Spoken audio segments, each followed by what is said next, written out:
case we haven't met, I'm attorney Chris Hudson. I represent people who have been hurt. It's what I do every day. I've seen accidents devastate families, but I can help. Injured? Call me, Chris Hudson. From here, for you.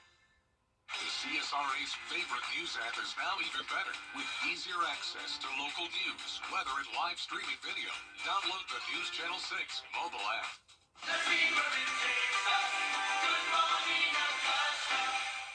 Weather headlines on News Channel 6 brought to you by Southpaw Roofing. Right now on News Channel 64, more information about that double murder in Augusta in front of a 5-year-old. What we know so far about the suspect. Plus, studying city parks, how Augusta leaders know when they're being used and when they're not. And stepping into history, you can check out a replica of the world-famous Shroud of Turin in Augusta. Your news at 4 starts now.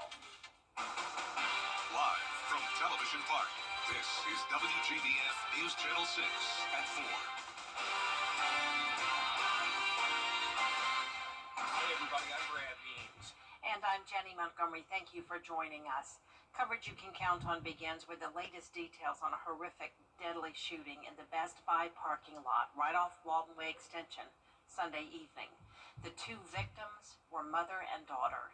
Investigators say the suspect is Hajir Taleb Sadhu. He was injured in the shooting, though it is not clear how. He will be charged with murder once released from the hospital. A 5-year-old child was present at the time, but was unharmed. And Graham Lee has been covering this story all days at the Sheriff's Office live for us now. Graham, we're finding out this suspect is the husband of one of the victims, and there's a history of domestic violence there.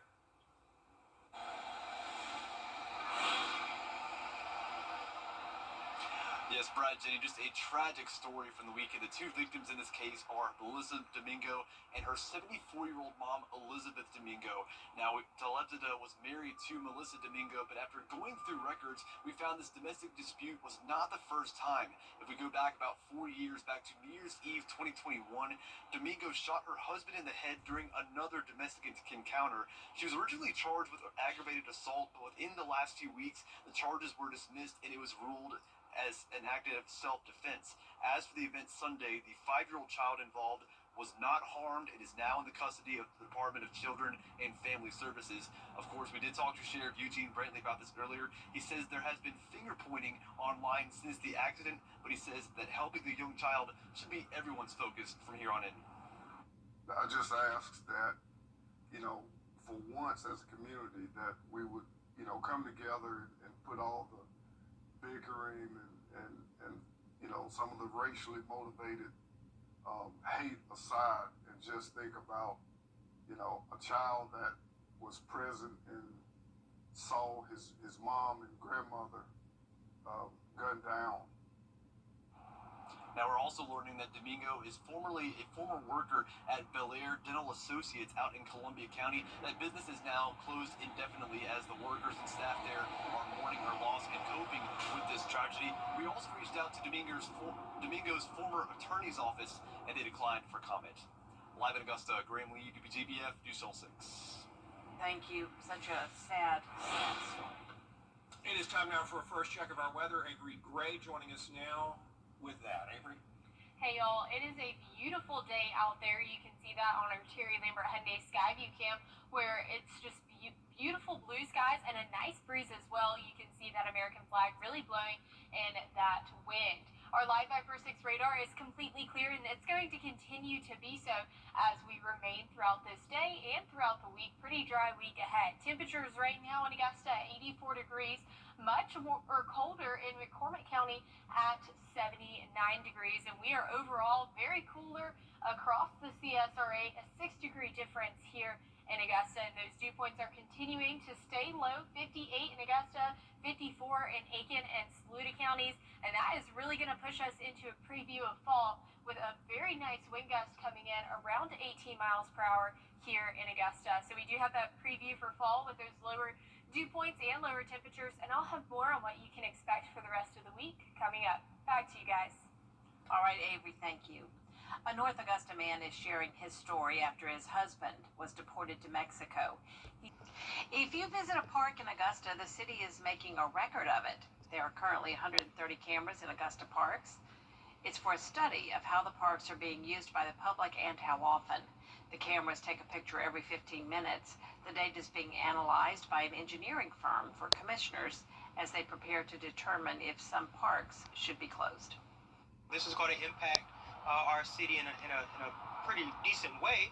So we want to make sure that we're getting the right data. And again, this isn't a new conversation. We started this conversation 2.5, almost 3 years ago.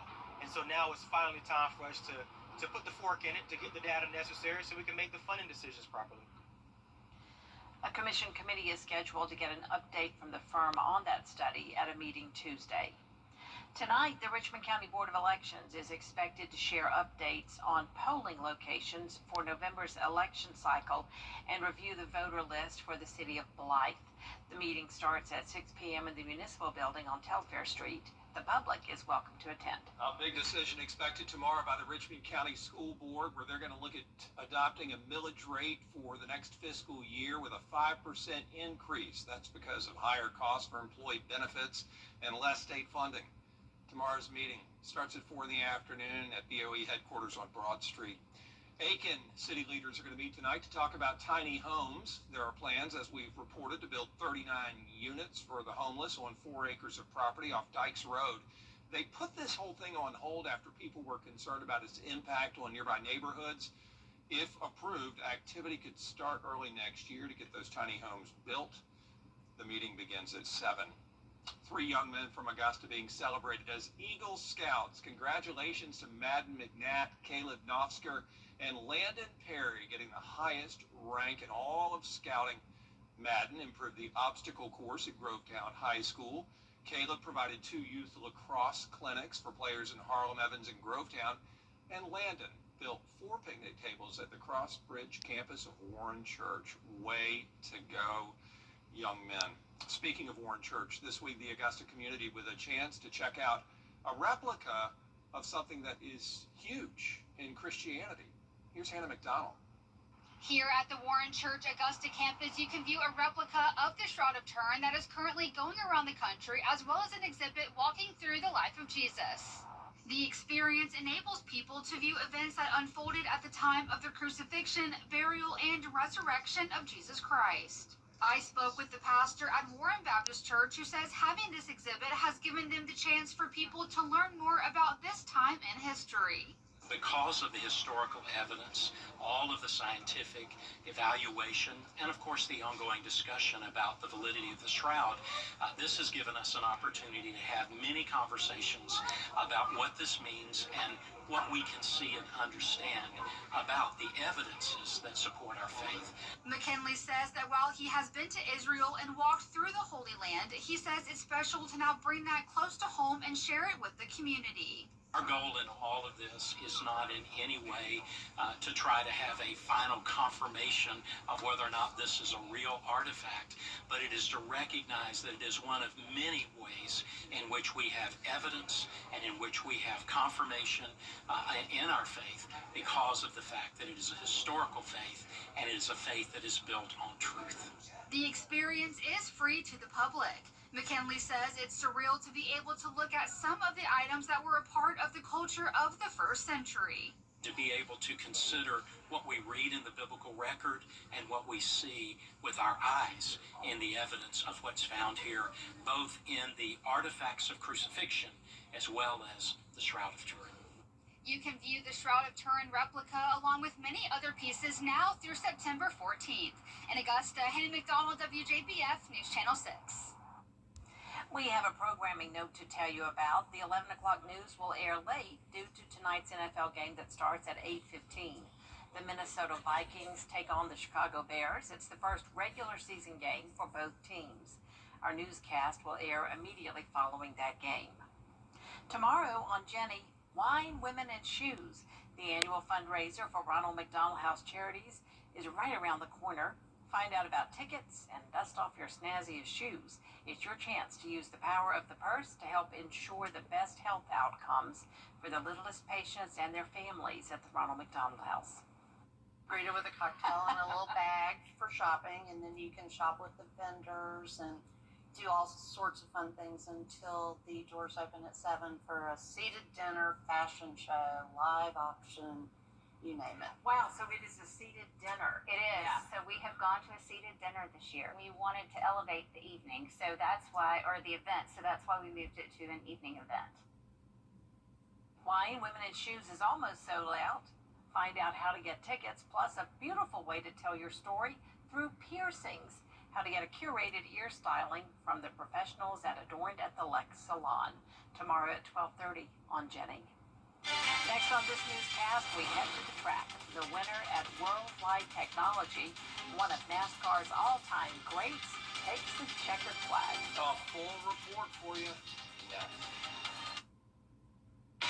ET takes you where Hickson, and if you're in fixing, Augusta University Health System is now WellStar, affiliated with Medical College of Georgia, which means you get more personalized care, more compassionate expertise.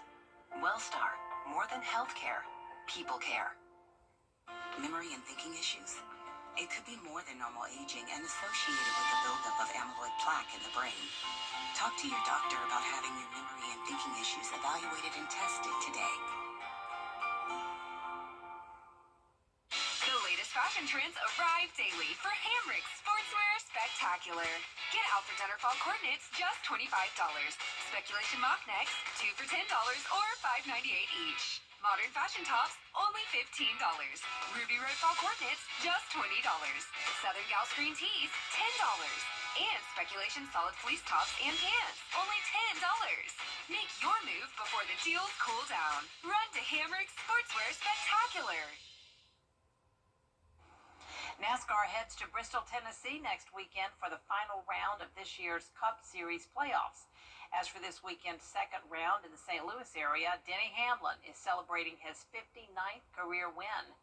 Jordan Williams has the recap of the Enjoy Illinois 300 at Worldwide Technology Raceway.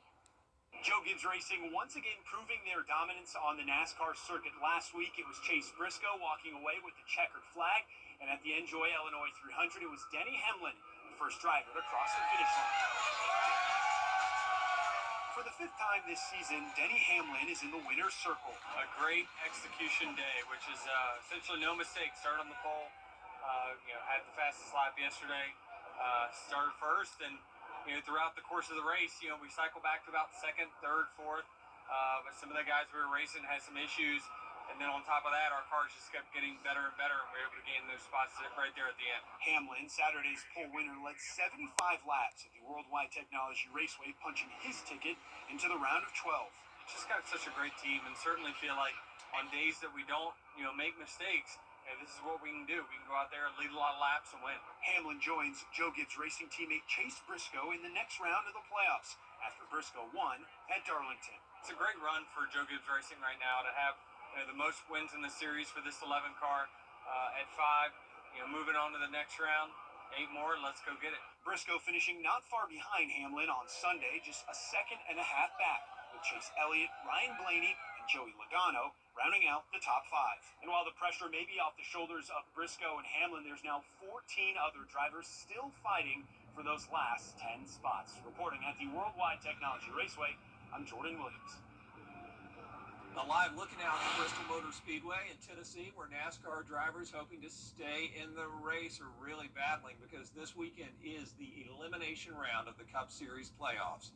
Austin Dillon, Shane Van Gisbergen, Alex Bowman, and Josh Berry all on the chopping block. The bottom 4 drivers after this weekend will be eliminated. And be sure to catch all that action beginning Friday night at 7 on the CW6.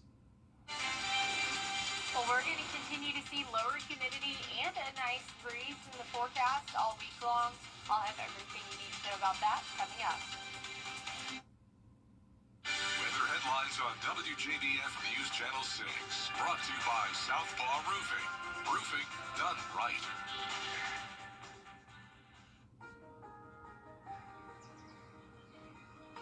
Every conversation is a connection. We're here to keep you in the moment. From morning walks to community events, we're here to keep you involved. Life's best moments should be heard. and we're here to make sure you don't miss a thing. Hearing Associates of South Carolina. We're here for North Augusta. When you come to the Hawk Bar Group, you're not just getting one. Get the latest video in one click at WJBF.com. Now, your most accurate forecast with WJBF Live 5 for 6. Welcome back. Right now, you're taking a live look in at Terry Lambert Hyundai Skyview Camp over Washington Road, where you can see that people are just enjoying their day outdoors, and it's a great day to do so. 84 degrees is the temperature, and it feels like temperature with very low dew points, a dew point of 58 degrees. Over satellite and radar, you can see that we are completely clear across the CSRA. A little bit of rain towards our coastline and off that eastern seaboard, and that is due to a stalled stationary front, but we're not seeing that here in our area at all. Temperatures around the CSRA, 84 degrees here in Augusta, much cooler up in McCormick County at 78 degrees, as well as 78 in Sparta. Now we're going to be dry as a bone over the next week, and you can see that with our rain chances, and so we're just having a very nice and quiet weather right now. You can see this high pressure system. It's a dry wedge setup, so this high pressure system typically brings us that colder weather, but also that gloomy rainfall and clouds and everything, but it's pulling down much drier air that helps us with not seeing much rain chances, and it's also bringing us some nice winds as well. So here's a look at our peak wind gusts over the next couple of days. 22 miles per hour today, 24 tomorrow. So this isn't something we're worried about. This isn't something that's going to be dangerous. This is just a nice, enjoyable breeze, making it extremely enjoyable outdoors. So here's a look at a biking forecast tomorrow. I'm encouraging you to get outdoors, go for a ride on a bike, go for a walk. If you're going out in the morning, 7 a.m., 62 degrees, very nice outside, warming up to 83, 82 by 3 p.m.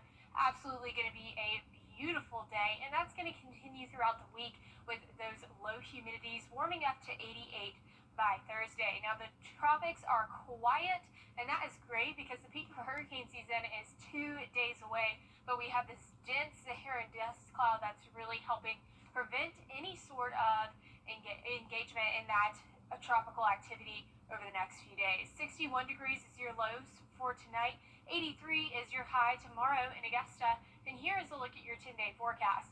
Overall, just a beautiful forecast, beautiful days ahead, nice and sunny with a nice breeze as well. We're going to continue that pattern all throughout the week. Rain chances aren't coming back until next Tuesday. Yeah, all right. So you got a glimpse of it in the 10-day, but really, a lot of us are wondering if the cool weather is here to stay or if it's just going to be hit and miss for the time being. Well, the first official autumn forecast is out. Meteorologist Miller Hyatt has what to expect. Dreaming of fall? Well, we have the first official look at what the season might bring weather-wise here to our area. Let's break it down. So right now we have a La Nina watch. We are in ENSO neutral, which means we don't have a La Nina or El Nino, but we are expecting a weak La Nina to develop as we head into the fall season. What does that mean? Well, typically it means we see above normal temperatures, and that is exactly what we're expecting here, around a 40 to 50% chance of seeing above normal temperatures according to the Climate Prediction Center's outlook. And looking at our precipitation pattern, usually we see a drier than average pattern here, and that's exactly what we're going to see to our north.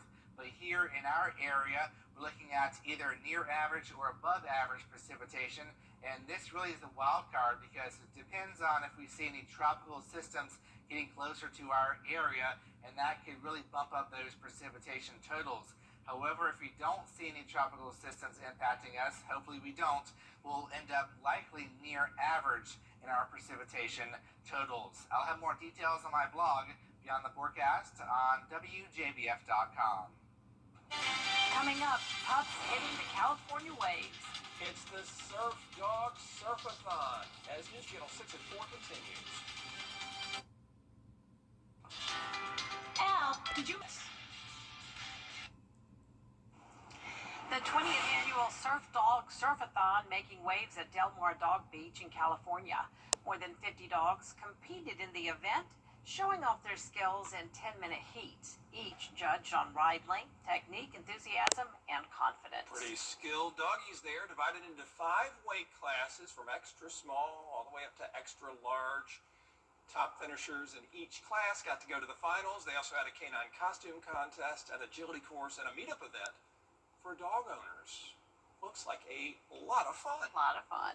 And that's it for this half hour, but we do have more coverage you can count on coming up at 4:30. Football season is back, but South Carolinians still cannot legally bet on the games. A look at a bill that's working to change that next.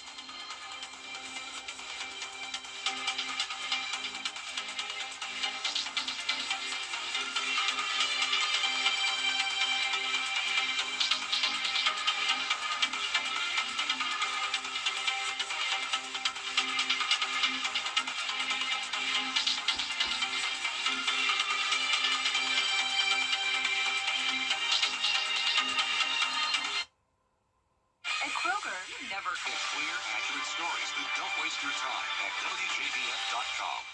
At Kroger, never compromise. You get up high quality that's guaranteed fresh and down low prices on over 1,000 items.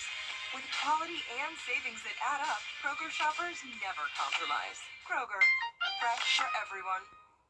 The Live 5 for 6 Skyview Network, sponsored by Terry Lambert Hyundai. Now at 4:30, jury selection is underway in Florida in the trial of the man accused of trying to assassinate President Trump a year ago. Plus, a look at Georgia's current gun law and where the state ranks when it comes to stolen or lost firearms. And will sports gambling soon be a thing in South Carolina? A look at where the bill stands now and what is needed for it to pass. Your news at 4:30 starts now. Live from Television Park, this is WJBF News Channel 6 at 4:30. Good afternoon, everyone. I'm Dee Griffin. Thanks so much for joining us. Coverage you can count on begins with a bit of a rough start to the... Well, turning now to our weather, it's time for First Look with meteorologist Avery Gray, and I'm going to comment on it. It was perfect.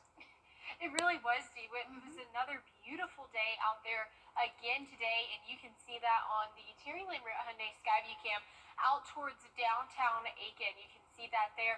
Just an absolutely beautiful day, and that's going to continue with our Live Viper 6 radar being completely clear, and that's going to remain to be the case all throughout this week. Temperatures 84 here at Augusta. Those upper 70s to low 80s. We're all cooler across the CSRA, around 6 degrees cooler on average. Our dew points are extremely low, with those dew points sitting at 58 here in Augusta and 54 in Aiken. We do have a nice breeze, and that's thanks to a dry wedge setup, and that's something I'll explain in a little bit. Back to you, Dee. All right. Thanks so much. We will see you then. Well, there's another confirmed case of measles in the upstate in South Carolina. The Department of Public Health says it is the third reported in the state since July. Health officials say the person is not vaccinated and recently traveled to a country with an ongoing measles outbreak. We're getting close to not having measles eliminated in this country anymore. We've got to be careful. That compares to only 16 outbreaks and 285 cases last year. So that's almost 6 times as many cases. So we're getting into a danger zone.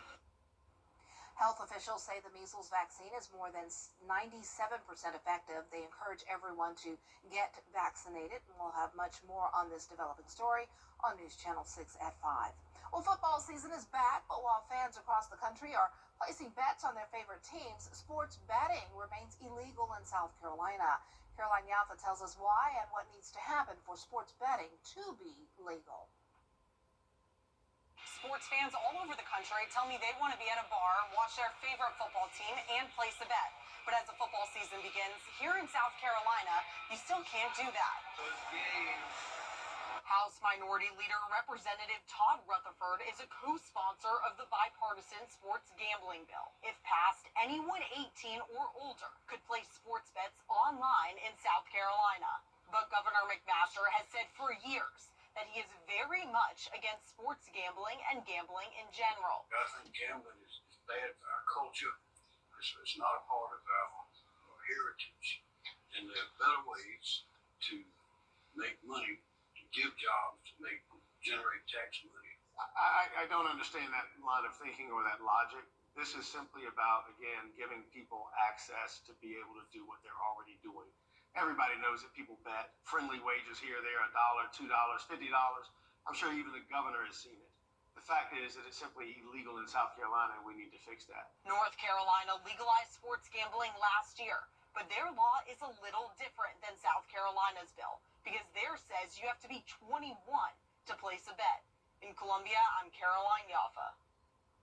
For sports fans, it is not looking likely that McMaster will budge. He is in office through the end of 2026 if the bill goes through the state house.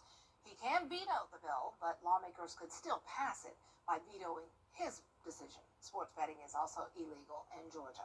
Meanwhile, Better Business Bureau advocates are urging caution when placing wagers. It's estimated that $30 billion will be wagered on NFL games this year. That would be an 8.5% increase from last season. North Carolina is